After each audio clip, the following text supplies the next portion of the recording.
ভাইয়ার আক্তের ব্লগ নিয়ে চলে আসলাম। আসসালামু আলাইকুম, সবাই কেমন আছেন? আমি আফসানা প্রিয়া।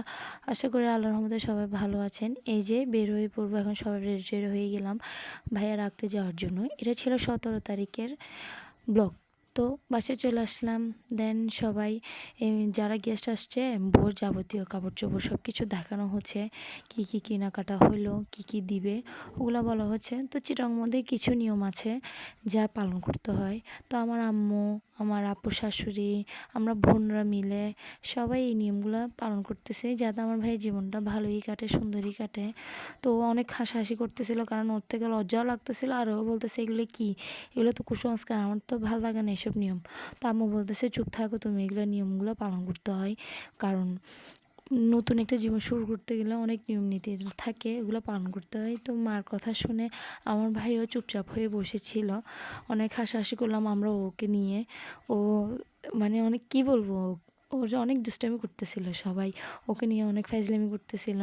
তো আমরা বোনরা সবার কথা শুনে, মুরব্বিদের কথা শুনে নিয়ম নীতিগুলো পালন করতেছিলাম। পানি ছিটানো, কুলার ইয়ার থেকে পানি নিয়ে গায়ে ছিটানো, তারপরে ওকে এগুলো সোহাগ কাটা কি কি বলে জানে, যা আমাদের বিয়ে তো আমাদেরকেও করছিল। তা আমি খুব ছোট একটা ব্লগ করতেছি, কারণ আমি অনেক সুযোগের কারণে আমি অনেক কিছু ক্লিপস নিতে পারিনি। হলুদে বলেন, বিয়েতে বলেন, অনেক বিজি ছিলাম, যার কারণে তেমন কোনো মানুষই ছিল না যে আমার এইগুলা ব্লগগুলো করে দিবেন। দেখেনও কি বলেন,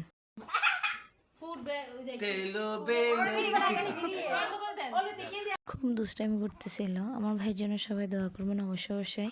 তো বোনের হাজব্যান্ডরা, আমার ভাবি মিলে আমার ভাইকে গোসল করাচ্ছিল, কারণ এটা বড় নিয়ম, সবাই মিলে ওকে গোসল করাইতে হয়। তো আমরা ওই নিয়মটা পালন করতেছিলাম। তো দেন ওরা কাপড় চোপড় পরালো, এই যে আমার ভাই আঁকতে যাওয়ার জন্য রেডি হয়ে গেল। সবাই আমার ভাইয়ের নতুন জীবনের জন্য দোয়া করবেন, যাতে আমার ভাইয়া আর ভাবি সবসময় ভালো থাকে, সুস্থ থাকে, আর তাদের জীবন যেন সুন্দর হয়। আশা করি সবাই আমার ভাইদের জন্য দোয়া করবেন, আর কমেন্টস করে জানাবেন আমার ভাইকে কেমন লাগতেছে। আসসালামু আলাইকুম।